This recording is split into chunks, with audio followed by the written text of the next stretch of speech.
This channel does not promote any violent, harmful, or illegal activities. All content provided by this channel is meant for an educational purpose only.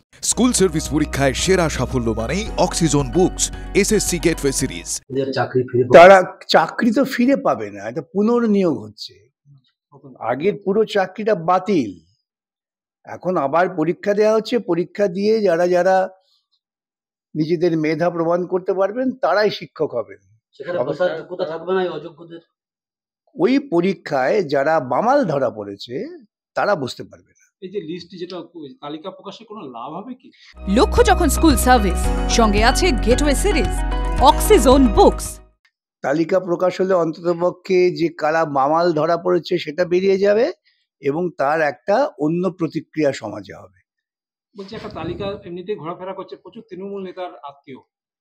দেখুন, যারা এইভাবে সরাসরিভাবে তৃণমূলের সঙ্গে সহবাস করে চাকরি পেয়েছে তারা সবাই তো ওদের আশেপাশে আত্মীয়, বন্ধু বান্ধব, দলীয় কর্মী, তাই হবে।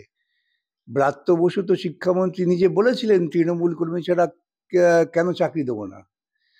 অতএব এরা দুর্নীতিটা ব্যাপক করেছে, ওরা ভাবতে পারেনি যে ধরা পড়ে যাবে, সেই জন্যই ওদের আসলে রাগ দেখবেন আমাদের উপরে, তার কারণ যে আমরা এটা খোলসা করে দিয়েছি।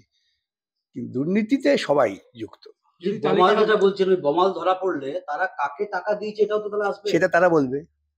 সেটা আমি আপনি উঠবেই তো, বললাম তো, এটা অন্য প্রতিক্রিয়া। যদি তালিকা আসে, এই তালিকা কি স্বচ্ছ বলা যেতে পারে? স্বচ্ছ তালিকা আমরা দেখুন, এখনো মামলা করতে গিয়ে যত বিভিন্ন সময়ে তথ্য এসেছে, বিভিন্ন সময়ে তো সরকারের পক্ষ থেকে, স্কুল সার্ভিস কমিশনের পক্ষ থেকে হলফনামা দাখিল করা হয়েছে। সেই সব তথ্য আছে, সেগুলো মিলিয়ে দেখলে বোঝা যাবে। আমাদের যা আপাত হিসেব, আমি গতকালই আমার জুনিয়রদের বলছিলাম তোমরা হিসেব করো, তাতে প্রায় ৬,০০০-এর ওপর। এটা আরো একটু খোঁজ খবর করলে, আরো একটু স্ক্রুটিনি করলে হয়তো আরো বেশি হবে। ঠিকঠাক দিলে তবে স্বচ্ছ মনে হবে, তাহলে তো ঠিকঠাক দিতে পারবে না, কে কার পিঠ বাঁচাবে? কলকাতা হাইকোর্টে স্কুল সার্ভিস কমিশন হলফনামা দিয়ে বলেছিল আমরা নির্দিষ্ট করে বলতে পারছি না কত লোক এরভাবে নিয়োগ হয়েছে। স্কুল সার্ভিস কমিশনের চেয়ারম্যানের সাহস হবে? সে তো মনে মনে ভাবছে কালকে আরেকটা বেরিয়ে পড়লে তখন কি হবে? একটা সবটাই ব্যর্থ, সবটাই। গোটা রাজ্যের শিক্ষা ব্যবস্থাটাকে ভেঙে ফেলার জন্য আপনাদের দিদিমণি মুখ্যমন্ত্রী খুব পরিকল্পনা করেছিলেন। আজকে তার বিভিন্ন বিষময় ফলটা বেরোচ্ছে। আপনাদের পরবর্তী পদক্ষেপ কি হবে কোর্টের কাছে? আমাদের পরিষ্কার বক্তব্য, স্বচ্ছতার সঙ্গে নিয়োগ প্রক্রিয়া চালু করো এবং যারা দুর্নীতিগ্রস্ত বামাল ধরা পড়েছেন তাদের কাছ থেকে টাকা ফেরত নাও। সরকারি টাকা, এটা তো জনগণের করের টাকা না। অনেক কষ্ট করে আপনারা চা খান, বিড়ি খান, তখন কর দিতে হয়। আজকে তো বেরোনোর কথা যোগ্য অযোগ্য, মানে এতদিন যে দাবি জানিয়ে আসছিল আপনারা জানাচ্ছিলেন, বা যারা চাকরি প্রার্থী তারাও জানাচ্ছিল যে কাকড় থেকে বা চাল থেকে কাকড় আলাদা করার সেই প্রক্রিয়া। শুনুন, গোটা বিষয়টা কিন্তু চাল আর কাকড়ের বিষয় নয়, গোটা নিয়োগ প্রক্রিয়াটাই দুর্নীতিগ্রস্ত হয়েছে। সংবিধানের যে নিয়ম আছে সরকারি চাকুরির ক্ষেত্রে, সেই সংবিধানের নিয়মটা ভঙ্গ হয়েছে, তাই সুপ্রিম কোর্ট, হাইকোর্ট সমস্তটা বাতিল করে দিয়েছেন। বাতিল করতে গিয়ে দেখা গেছে যে একদল লোক তারা সরাসরিভাবে টাকা পয়সা দিয়ে চাকরি পেয়েছে। সুতরাং এখানে যোগ্য অযোগ্য না, একদল সরাসরি বামাল ধরা পড়ে গেছে, আর একদল বামাল ধরা পড়েনি।